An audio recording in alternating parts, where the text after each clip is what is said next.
I am Bank slash 1 billion hugs. I am Josh and Freedom Fighter. And this is Odd Places going viral. Viral. Yeah. So have you heard the phrase that the village raises the child? Or, do you remember what used to be the case where the village raised the child? Mhm. And I believe that used to mean that the elders, right? It would be the parents wouldn't be raising the child, but the elders would, because the elders had the wisdom and they can teach the child properly. I feel like we're coming back to that mode where the village raises the child, except I think the village is raising idiots now. Wow. I think the village has changed. Let me put it that way. I think the village has changed to not just the wise elders, but to everybody with an opinion. Okay. And I'm worried. So the village, as you defined, is the elders. It used to be the elders. Yeah. Now I think it's just anyone with a smartphone on Facebook with an opinion is now suddenly the village. Okay. Wow. Okay. And I'm So worried. you're worried because the village is now raising idiots. Yes. Yeah, I'm worried the village isn't as wise and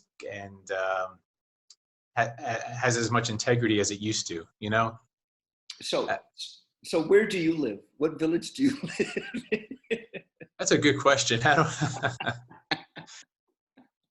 I can't say for sure I'm not the village idiot. I can't say that positively, but um, I guess I'm lamenting. Maybe I'm not so much worried. I'm just lamenting that I think when the village used to raise the child, the villagers, the elders would come from a place of wisdom. And I think we're in a place of information, but not wisdom. Yeah, yeah. Did I ever share with you the difference that I was taught No, no, go ahead. between knowledge and wisdom? No. Knowledge is knowing that tomatoes are fruit. Wisdom is knowing not to put it into fruit salad. Okay, all right. That's the difference, right? Okay, all right. Um, so let's get back to this. What is okay? So what you're saying is we are raising idiots because the village is minus the wisdom, or the wisdom is not coming. I guess that's my argument. Yeah, yeah. Okay. Um, I'm throwing it out there. so Do you agree? First of all, do you agree with my premise or not? mm, here's what this is what I believe. I believe that as humans, most of us, not everybody, we find the lowest common denominator. We are going to the lowest, and that's where we feel the most comfortable. Okay, that's where Okay. we feel the most ourselves. Very few of us. Some of us are trying to be at the highest level. However, it is so easy to go low in Yeah. everything. Let's say I look at you and Josh, you're a handsome guy, you're well manicured. I've never heard that before, but thank you. Now you ready? You ready? I can do that, and then at some point I have said everything good about you, and I have to start like dissing you or finding the low part of you. Well, you are X, and you are mud, and you are Or you make stuff up.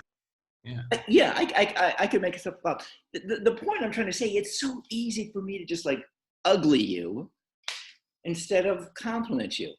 Now, here is where I come from. When I ugly you, that is about me. That is not about you. That has nothing to do about you. It has everything to do about me and my insecurities. So, Right. getting back to the village, we are finding it easy to ugly everything up. That's the easiest thing to do. Let's talk. And at some point, that conversation is going to go from I'm complimenting you to I'm uglying you. And now Right. we forget about the compliments because I feel, some of us, do not feel confident, self-esteemed enough to feel good about themselves, so they're going to make everybody local feel bad. Right. And that ties back to the elders, because the elders would never do that. In the past, the wise elders are not going to, uh, uh, bring things to the lowest common denominator. They're not going to attack people. They're wise. That's the whole point. So the question is, how do we bring wisdom back to our village? Because we have this village, right, called the world, which is getting smaller. How do we bring wisdom back to our village instead of all this low level, lowest common denominator kind of stuff? Wow, that I have no answer for that. I got it. This is my go-to, and that is listen. Just listen. Stop talking and listen. Listen to who? You listen to everybody. That's what you don't listen to just this group or that group. You listen to everybody because, and I brought this up to you. When you listen to everybody, at some point, whoever you're listening to has to stop talking. Maybe they don't have to. That's a big. You haven't met my wife. Whoever has got to stop talking. And when they stop talking, I feel that they want to know what your opinion is, or they want to hear something back, or they want to hear affirmation, or they want to hear something, because somebody that talks, and I'm doing it right now, I'm just talking, has to shut up sometime. Are you done? So, yes, I agree with you. We have to listen. And there's one more step that's crucially important. Mm-hmm. We have to have critical thinking. So if we can listen to all sides, we need to be able to critically think and make a decision, make an informed, proper decision, logical decision on our part. That's the piece that's probably missing, because everyone's got a voice, but not everyone is thinking. How do we do that? Well, we get people out of school first, because school doesn't do that anymore. It was never designed to. It just doesn't really, it's not its main purpose is to get you to think. Its main purpose is to give you information and get you into the workforce. But getting people out of the school mindset and into the education. Mark Twain, there you go. That's the guy who wrote Huckleberry Finn, right? So Mark Twain actually said he never let schooling interfere with his education.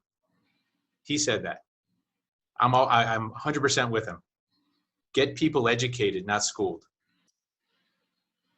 Okay. So you said get people thinking. How do we get people thinking? How do we get people thinking? Go ahead. I have an idea. All right, let's hear your idea. Go for it. We're in the middle of it right now. We shift their normalcy of life. We have become in this world now that has shifted and has been told, don't social, there's right. an enemy out there. A lot of us are on a primal state of being, which is survival. And that, right. Boom, makes us, we have to think to stay alive. We have to think. That's my. So you're saying, so the wake-up call, the slap that we just got, yes. That's what you're talking about. Yeah. That is, and I think our natural state is to think. I agree with you. Our natural state is to think. Higher level is a critical thinking, perhaps. But I think the way to start thinking is to get rid of the stuff that's preventing us from thinking. We were conditioned out of thinking. We don't need to learn how to think. We're born knowing how to think. We were conditioned out of asking questions, out of listening. We were conditioned out of that. So if we could just get rid of that crap, which I think the pandemic is doing partly, I agree with you. I think that's when the thinking will naturally come back. Okay, so let me see if I get this straight. What you're saying is that the pandemic basically is a street bumper remover. It's a speed bump remover. Yeah, or a slap in the face. The thing that says, "Whoa, I'm not where I thought I was," or things aren't as they as I thought they were. Therefore, I better figure it out before the next slap comes. Okay. How do you figure it out? I mean, I got to figure this out. I've got to get from today Ask to questions. 6 weeks to 6 months. How do I make it? Find good mentors. Ask questions. I wrote an article the other day about how to properly read a news article before you call it fake news. So things like that, like how do you properly analyze information before you just dismiss it based on your politics, your religion, your upbringing, all that baloney that you were taught.